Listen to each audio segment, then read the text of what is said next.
одного, останется 5. Если еще потеряем одного, то останется 4. Но у этой сироты ничего не останется. Я не могу допустить, чтобы у сироты не осталось потомков, и чтобы от него отняли последнюю теплую надежду. Bir bala deyip жылап тұрған екен. Bir қазақ кісі өтіп баратқанда айтыпты, ей, мына бала не қылып жылап жатыр десе, бұл бала жетім, ешкімі жоқ депті.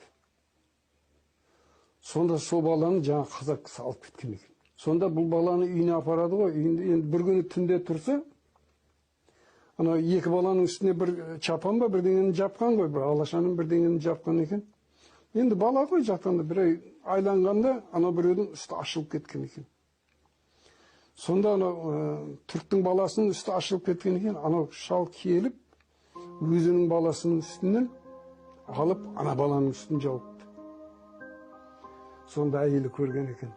Әй, сен не қылып жатсың деген ғой. Тяжко было. Как им тяжко было. Сен не қылып жатсың деп айтады. Әйелі сөйтіп айтыпты. Ей, Құдай берген біздің 6 баламыз бар. Біреу өлсе 5-і қалады. Тағы біреу өлсе 4-і қалады. Ай, мынаның ешкімі жоқ қой, мынаның тұқымы құрыйды ғой деп айтып.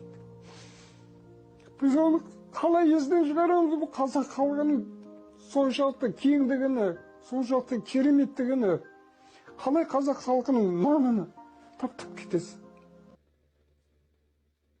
В этом простом акте доброты звучит глубокое уважение к жизни и бескорыстной любви к ближнему. В трудные времена, когда каждый день становится испытанием, эта история напоминает о силе человеческого духа и о том, что даже в самых темных моментах свет милосердия может пробиться сквозь непроглядную ночь.